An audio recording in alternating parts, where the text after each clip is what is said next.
तुम ही हो प्रभु। बस यही समर्पण है, ये सच्ची भक्ति है। अब साथ में दो चीज जोड़ लेनी, इच्छा कोई नहीं करनी है और जैसा भगवान नचावे वैसा नाचने को राजी रहना, हट भी नहीं करना। जैसे हट करना भी तो अहंकार है। तो जैसा प्रभु नचा,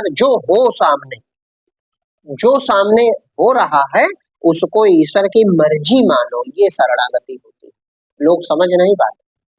जैसे कोई हट करने लगता है कि हम कुछ नहीं करेंगे, और मान लो प्रसंग बस आया कि नहीं तुमको जो है कुएं से पानी लाना है, नल से एक बाल्टी पानी निकालना है, तो काहे ना निकालो, शरीर दिया है भगवान ने।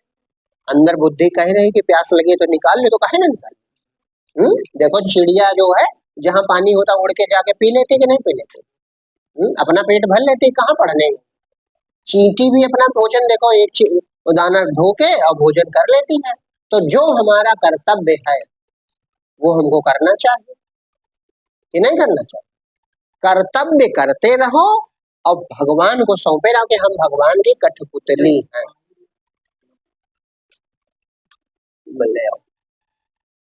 तो समर्पण भाव रखो हमेशा, समर्पण ही भक्ति है। अपने आप को भगवान को सौंप दीजिए, बस भक्ति हो गई।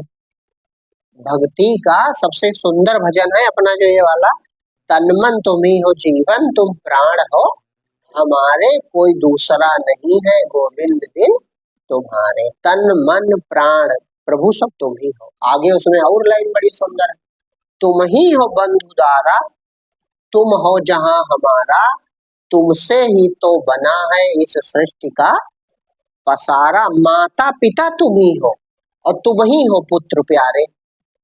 अब इसको तुम वहां से मिला सकते हो, कहां से?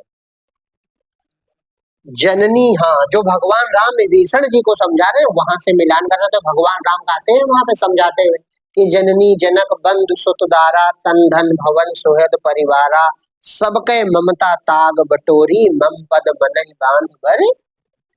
तो वहां पर कह रहे हैं कि माता पिता भाई बहन ग्रह और संपत्ति, ये सब की ममता मुझसे जोड़ लो। सबकी ममता हटा के मुझसे, माने ये मान लो कि सब में मैं ही हूँ। अब यहाँ भजन का कह रहा है कि प्रभु सब तुम ही हो, पत्नी भी तुम हो, पति भी तुम हो, माता तुम हो, पिता तुम हो, भाई तुम हो, संपत्ति तुम हो। इतना ही नहीं, अगली लाइन और कह रहे हैं कि अवनी अनिल अनल हो आकाश नीर धारा, तुम जड़ हो तुम ही चेतन हर रूप है तुम्हारा। जब एक है सकते हैं तो दूसरा कौन आया? जैसे स्वप्न में तुम सो गए तो वहां चाहे ट्रक जा रही है, चाहे बस जा रही है, चाहे